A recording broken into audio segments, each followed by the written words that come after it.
Hey guys, Rudrake here, and welcome back to Final Fantasy 15. You may be wondering, why are we doing a montage? Why is there hard rock music playing? Well, that's how we do things around here when there's a lot we want to accomplish in one episode. I spent about 3.5 hours doing side quests, upgrading weapons, finding items, and just taking care of miscellaneous things. And I didn't feel like stretching it across 5 or 6 episodes. So, sit back, enjoy, watch me beat up monsters, listen to some good music. I'll occasionally chime in for some input on some stuff just to clear things up, but until then, just sit back and enjoy.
Now what I don't show here is me harvesting Kime carrots that you can do in Kime, and the reason I do so is this guy. If you trade him 4, you get a weapon that you can upgrade. And there's 4 of them. There's the Force Stealer, it's a great sword. And obviously, I'm gonna go take that to Sid. And I gotta give him a Monster Claw, which if you remember, we got from the Jabberwocky. So I'm gonna give him that, and then we're gonna upgrade it. This is gonna be kind of how this episode plays out. I'm gonna keep getting Kime carrots. Because you have to do a quest to reset the field so you can plant more. And pretty much I'm just going to be getting weapons and then taking them and sitting and upgrading them. And now we fight the Killer Wasp, which are the worst things ever because they suck. And as you'll probably see here in a minute, I'm going to summon Ramu, and his attack goes pretty well with the music.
The music? Yeah, I kind of forgot that I skipped it. My bad on that one. Oh well, still look cool.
So the spiked armor that we need to upgrade the absorb shield can be found on one of these guys. It's the Scarbolet. I don't know how to say that. Anyway, the ones with the S in front of their name. That's how you find those. So that's why I did this quest.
Okay, this battle right here sucks. These necromancers have the ability to petrify, as you see there. And I'm going to go ahead and warn you, this battle is a little cringeworthy just because I kept screwing up my parry, and that happened. For the first time in a while, Noctis actually almost died. Thankfully, I have a great supply of Phoenix Downs, because this is not the first nor the last time anyone's going to fall on their face in this battle. They really should not have given me this much trouble, but if it weren't for Gladio and me being so good with Arminger, I would have lost this battle. Like, it was tough. This has been one of the toughest monster encounters in the game, just because they kept doing this stupid thing, and I couldn't get away in time. So that, along with their petrify tactics, I just had to resort to having Gladio use Dawn Hammer every time it was available. And trying to figure out when I was petrified was a real pain sometimes. Yeah, pay more attention to your bestiary, kids, and this won't happen to you.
You guys are probably wondering why I'm fighting the Catoblepas again. Well, it's because in that quest for Taka, I never actually got a Catoblepas brisket from this thing. For some reason, when I fought it, it just didn't drop it. But as you can see, I'm dealing a ton of damage to this thing just because I kept knocking it over, and I'm just too strong for this thing to fight me. Like, Glaudio's Dawn Hammer, hitting it at its feet, will almost knock it over every time, especially at this high a level.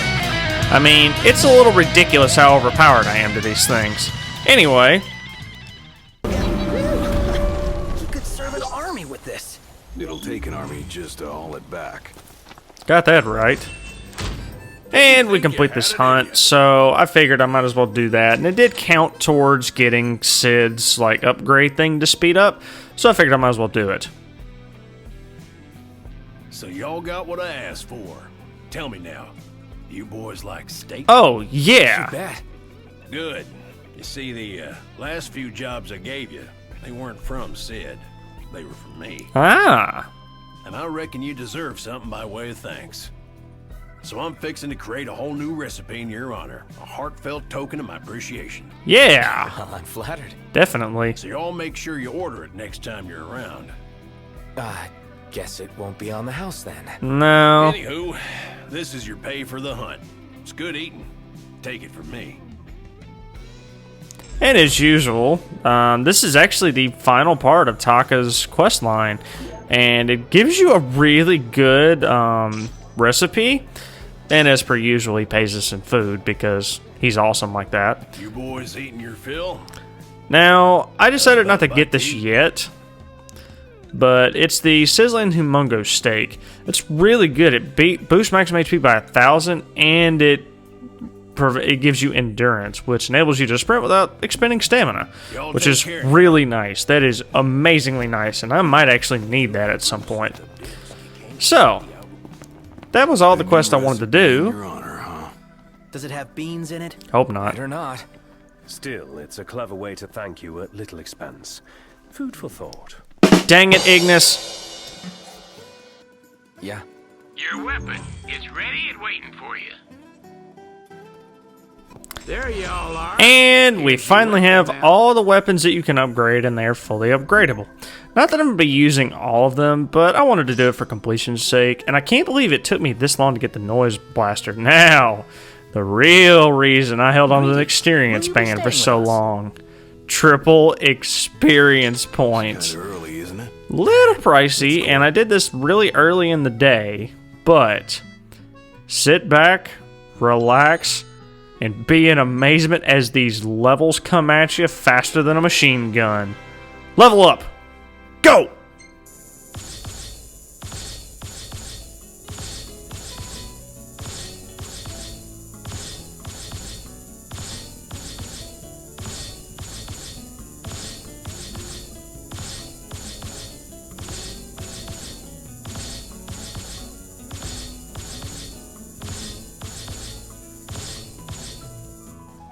Yeah, we're level 65 and 63 across the board.